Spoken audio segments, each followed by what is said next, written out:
Good afternoon, ladies and gentlemen. My name is Iliana Magra, and here are the top headlines of the day in Greece. A Turkish national was shot earlier today in Thessaloniki, northern Greece, near the Macedonia intercity bus station. Reports indicate that two Turkish nationals were in a car when another vehicle approached them. The suspects then opened fire, reportedly killing the 45-year-old co-driver. Police are currently searching for the suspects, while the driver's condition remains unclear. Now, as we edge closer to the demonstrations marking 2 years since the deadly Tempe train crash, various Greek politicians are taking a stance.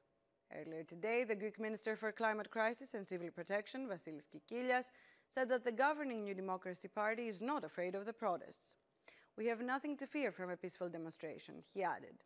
In a different interview, Anna Diamantopoulou, a former Greek minister and politician with the main opposition party PASOK, noted that governments do not collapse because of protests. "Governments change through elections," she said. Former Prime Minister Adonis Samaras, who was expelled from New Democracy in November, also commented on the matter. "It is unthinkable that the government would be in a confrontation with relatives of the victims and with the citizens that want to support them," he said. He added that peaceful protests are not a threat to democracy.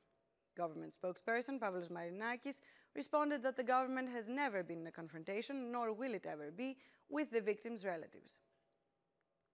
In other news, 3 family members of Vasilis SKAI.gr, the 39-year-old man whose remains were found last week, testified yesterday.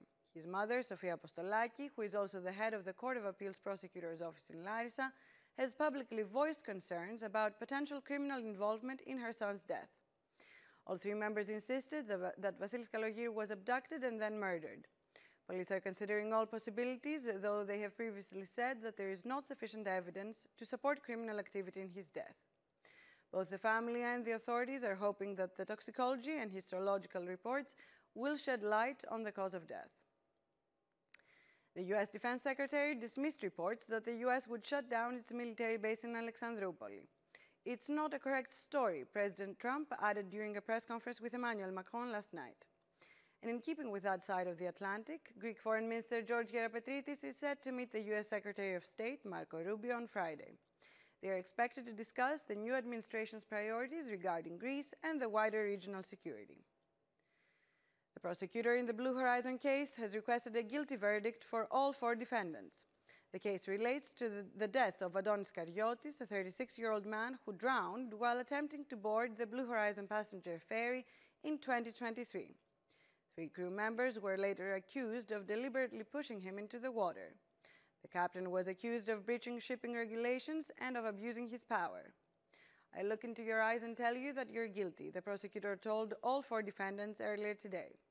"What happened is inhumane," she said. She added that none of the defendants attempted to help Adonis Karyotis at any point. In the latest case of youth violence to make headlines in Greece, 3 17-year-olds have been charged with grievous bodily harm.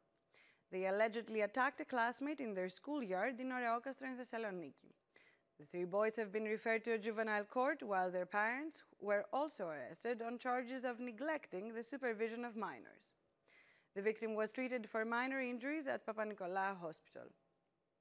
In other news, Greece's Culture Minister, Nilina Mendoni, attended a ceremony at the Metropolitan Museum of Art in New York last night. The purpose of the event? The repatriation of a museum artifact to Greece. The bronze head, which dates back to the 7th century BCE, will be returned to Greece after a careful review of records and letters from both New York and Athens. These are expected to confirm that it was illegitimate to have moved the artifact from the Archaeological Museum in Olympia many decades ago. That was all for today. Tune in again tomorrow for the only English-speaking news bulletin in the country, and have a good afternoon.